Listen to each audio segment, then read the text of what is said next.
So that's what we're going to be discussing. There are some objectives to highlight the medical complications of eating disorders, to review the laboratory assessment for eating disorders, to discuss indications for hospitalization, and to outline the consultation process. In my presentations, I always like to do multiple choice questions that you don't have to answer just secretly in your own ballot, but just to see where you're standing on this. Only one of these is true. Patients with anorexia nervosa frequently complain of gastric fullness, yet they do not have delayed gastric emptying. The superior mesenteric artery syndrome can mimic anorexia nervosa, purging type, but can also be a complication of the disease. Hyperphosphatemia is a complication of refeeding that can lead to peripheral edema and fictitious weight gain.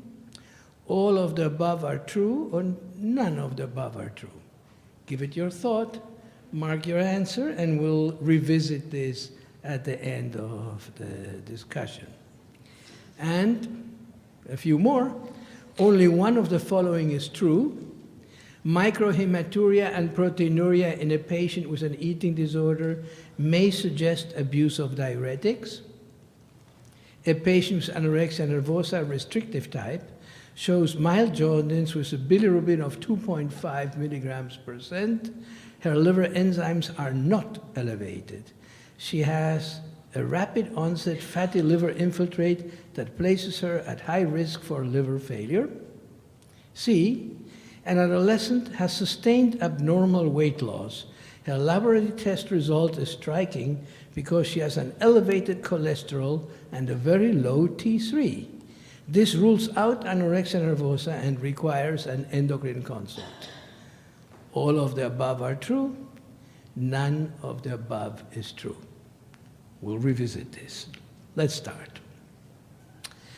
This is an illustration that I like very much from a textbook of gastroenterology in which I contributed the section on anorexia and bulimia. So you will see at your left the organ systems affected by starvation restriction, and on your right the complications seen by purging. And basically there's no organ system that is not affected. Just to comment in an orderly way, there are behavioral manifestations associated with starvation, inhibition, anxiety, mood problems, and the most serious complication, of course, is suicide, which occurs in 8% of patients with this illness. Neurological examination will give you very slow reflexes. Patients will be hypervigilant, and in more severe cases, you can have an organic brain syndrome with slowdown of conversation, of responses. And in cases of water intoxication, in order to get a weight that is more than it really is, you can get into seizures. Hypertrophy of salivary glands are very common.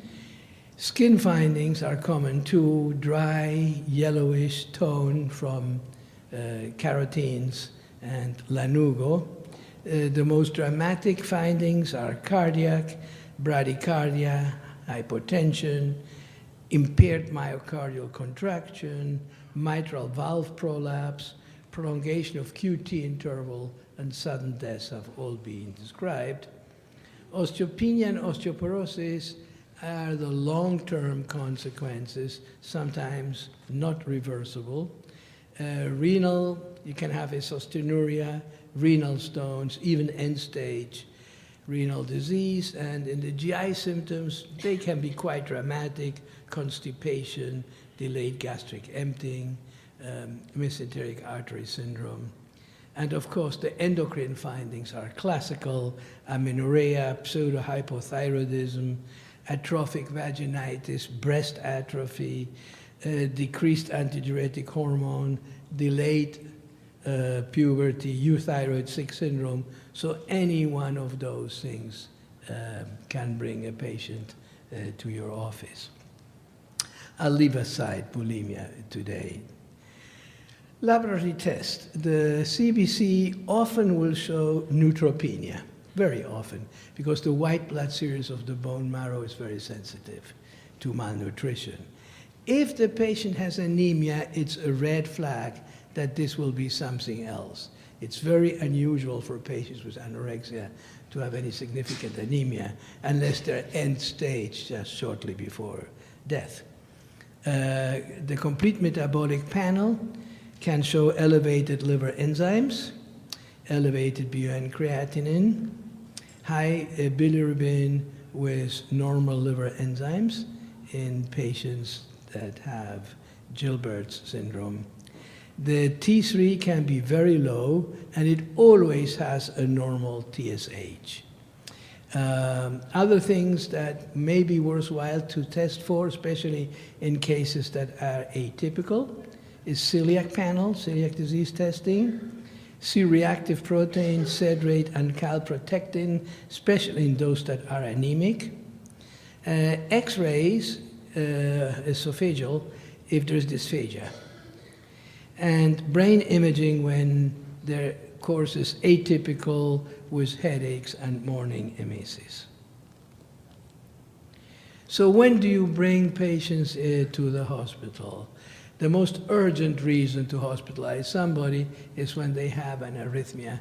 These irregular heartbeats are often associated to hypokalemia. Unless the patient is an athlete, an elite athlete, bradycardia less than 50 in a patient that is restricting severely is an indication, so is orthostasis, and especially if hypothermia is part of the picture. And, of course, patients are symptomatic if they are syncopal, if they have blackouts, if they have grayouts, and if the weight loss is rapid and they stopped eating even though they may not yet be that significantly malnourished. So let's go back to the cases that we had. Patients with anorexia nervosa frequently complain of gastric fullness. That is true. But they frequently also have delayed gastric emptying that has to be taken into account. The superior mesenteric artery syndrome can mimic anorexia nervosa purging type, but it can also be a complication of disease. That certainly is the correct answer. What makes you suspect it is the fact that often when the patients eat, they take strange positions. They bend down. They try to open up the aortic mesenteric compass. Hyperphosphatemia is a complication of refeeding? No. The complication of refeeding is hypophosphatemia. And the mechanism for it is if the nutrients get into the cells are really hungry. They really need that ATP. The circulating phosphorus gets sucked into the cells, and hence hypophosphatemia, which can lead to arrhythmias, cardiac failure, delirium, psychotic episodes, severe bone pain. The manifestations vary, and the early symptoms are pedial edema. Nowadays, we just don't see that because we give phosphorus to the patients as we initiate the refeeding.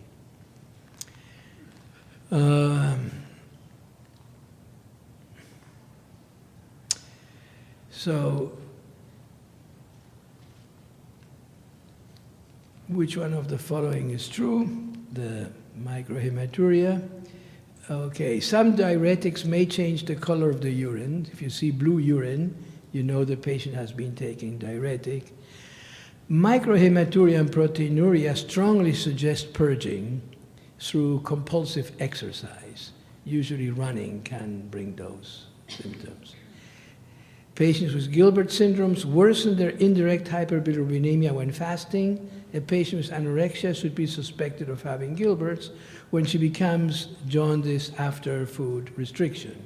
Liver enzymes, of course, remain normal, and these patients are not at risk of failure. But it's nice to have these patients because you can tell that they are restricting every time their bilirubin is up.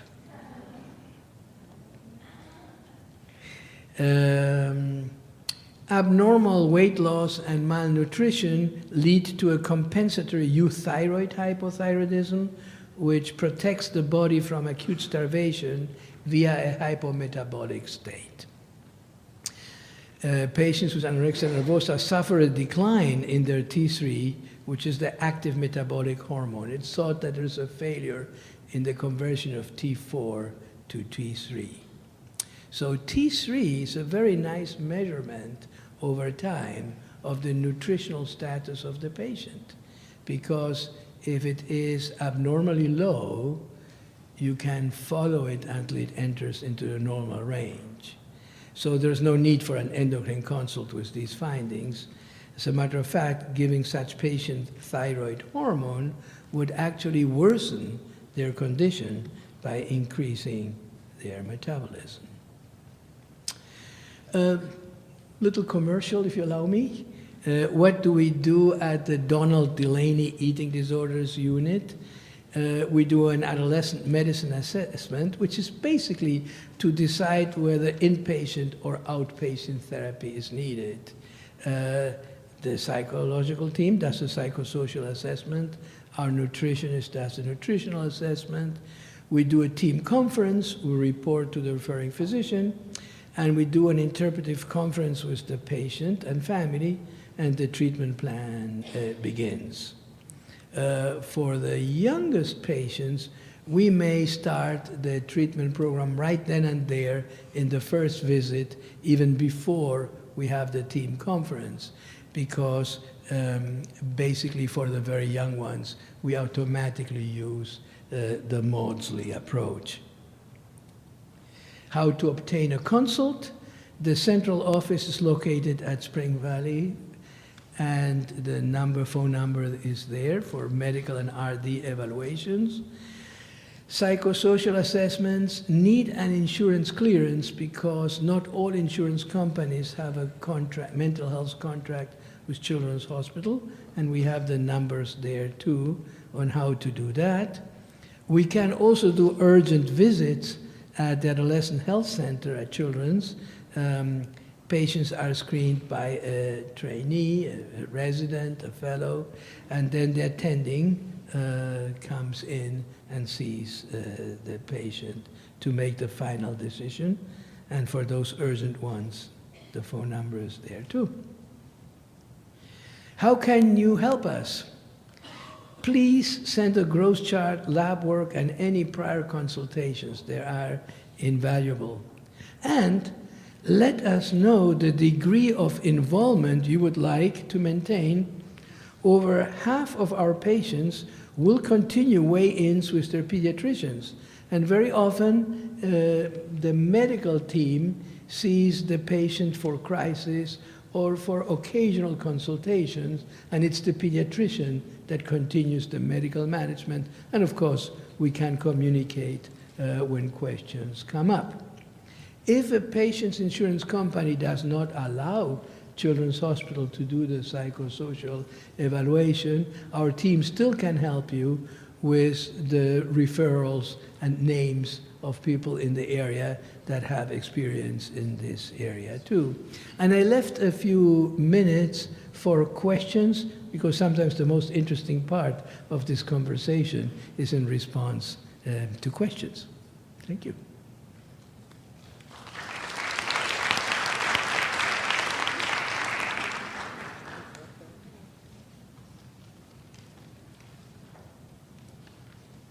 I have a question. By a show of hands, how many of you have become familiar with the Maudsley approach to the treatment of young adolescents? 1, 2, 3, 4, 5, 6. Then it behooves me to say a few words about the Maudsley approach. Maudsley was developed in Great Britain at Maudsley Hospital in London. And what the researchers on the field of eating disorders did was actually very smart. They allocated randomly patients to different kind of treatments because they didn't have a theory about what causes anorexia and how one can address it. And then they looked at the outcome. And what they noticed was that for older adolescents, really for young adults, the best treatment modality was individual psychotherapy, and for those with bulimia, a cognitive therapy. But with a very high dropout rate. For the little ones, they found out that family therapy was much more powerful than any other intervention, and especially one that they manualized. There are different kinds of family therapy. They manualized one, and it consists of not allowing neither the patient nor the family to discuss anything else in the therapy than the need to eat, and how is the family going to implement and assure themselves that the child will eat. And nothing else gets allowed. The entire focus of the session is on that. The therapists sometimes even bring the family for a lunch and observe the dynamics of what's going on. And basically, it consists of empowering parents to take over in a kind, friendly, but firm way. And whenever other issues came up, they were considered distracting. Only after the child recovered weight and the family felt much better were other issues introduced. In the second phase, the patient is allowed to have meals to make on her own, occasionally to have selections. But they go as far, and I've done this many times, as having the parents go to the school and take the kid out for lunch or other arrangements so that every single meal is supervised. And then, once the child demonstrates that on her own she's able to take care of herself, issues relating to independence, adolescent development, etc., are being addressed. It's not a 100% success rate, because some patients have significant comorbidity that needs to be treated, but it has the highest success rate of all treatments. And the National Institute of Clinical Excellence in Great Britain now, NICE, has proclaimed this to be the treatment of choice. So we often enlist family therapists that are familiar with this approach to join our team. Yes?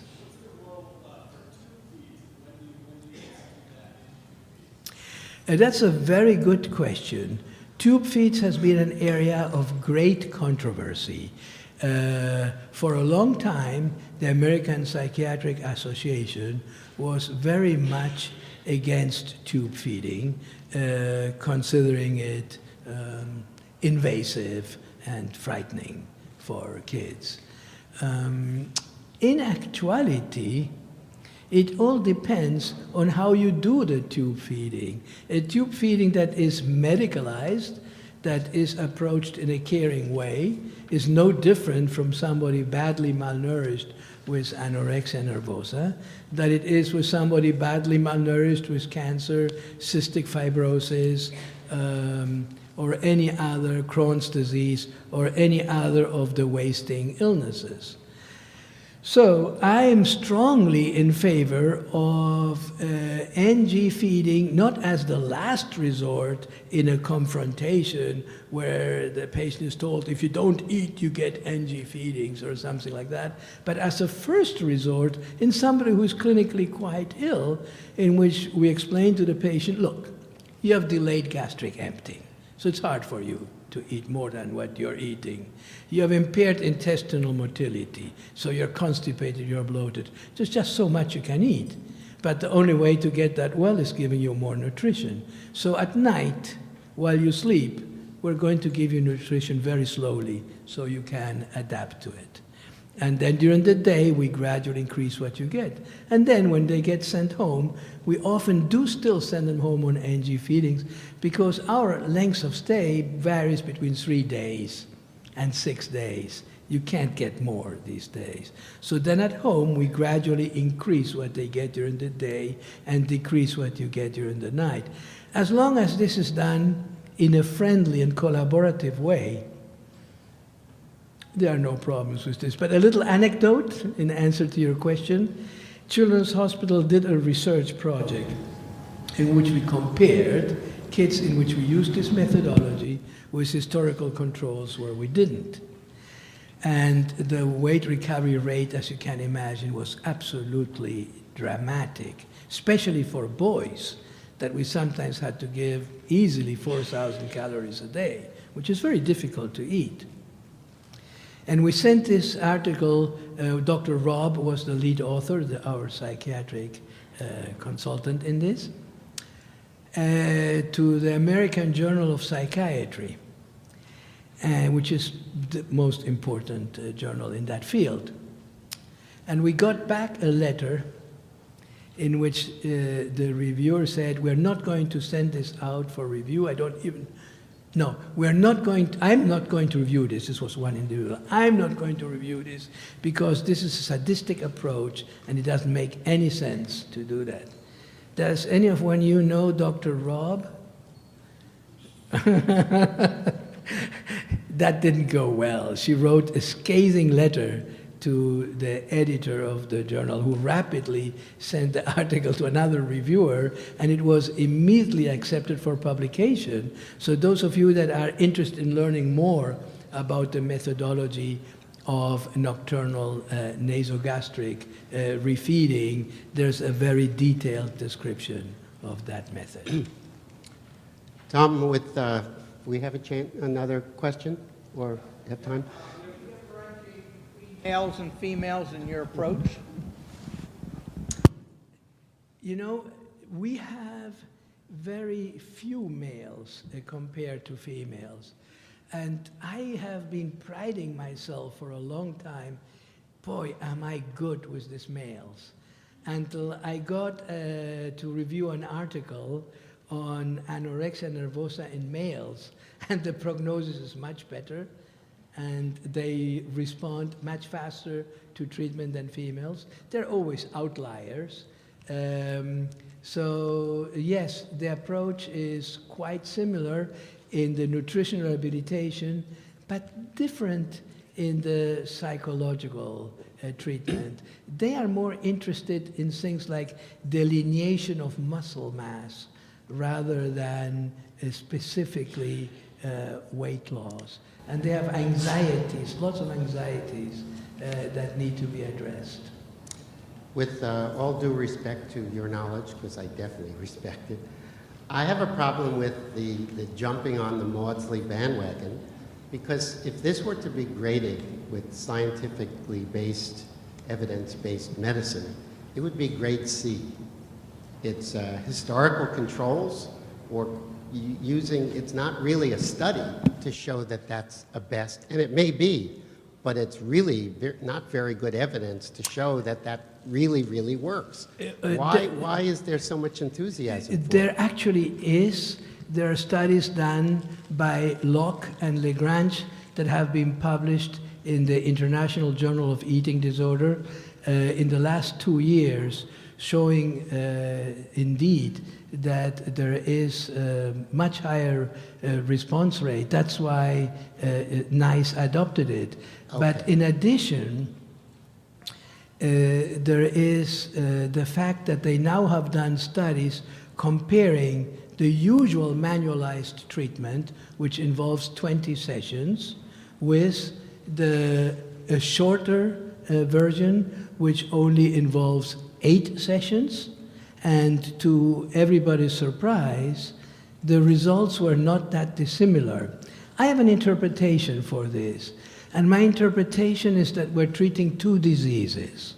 One disease is starvation illness, which has been described in detail in the 1945, actually, by the Ames study, where normal volunteers in the army were subjected to starvation to study their reaction, and developed many of the symptoms of anorexia that we consider classical of anorexia nervosa: restlessness, walking around, talking about food, cutting their food into little pieces, eating very slowly, becoming depressed, having suicidal thoughts, all related to starvation. And then you have the psychopathology of the exaggerated importance of slenderness as a way of evaluating one's worth. And when you deal with elimination of starvation, you eliminate one of the illnesses that the patient has and have to deal only with the second. There is a review in the March issue of the International Journal of Eating Disorders by Dr. Strober that actually takes your viewpoint, not to the extreme of disqualifying Maudsley, which is accepts, but a criticism that when people only think of Maudsley, they are not paying attention to deal with the more severe forms or the more chronic that forms was my of the point. illness. It wasn't the first. And in Spanish, they say it very, very nicely, the second point. In el hambre, soy rey, soy el rey. In the hunger, I am king. Yeah.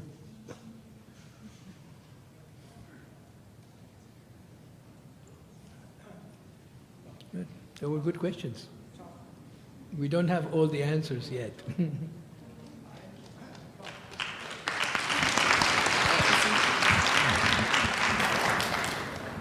We have one more question. One more question from Arnold. Tom, I have relatively little experience with eating disorders in bigger children because I used to refer them to you when I was at Children's. But I have a big experience in the infant with rumination. Is in your patients cases of ruminations like they have in infants? Because that's in infants is really the result of a deprivation, not that they voluntary deprivation, but it's a familial deprivation, and they get their satisfaction by regurgitation. Yeah. Do you see that? Very young teens with rumination syndrome. It's not that frequent, which we treat with a different approach. But it still does occur in very young teens also.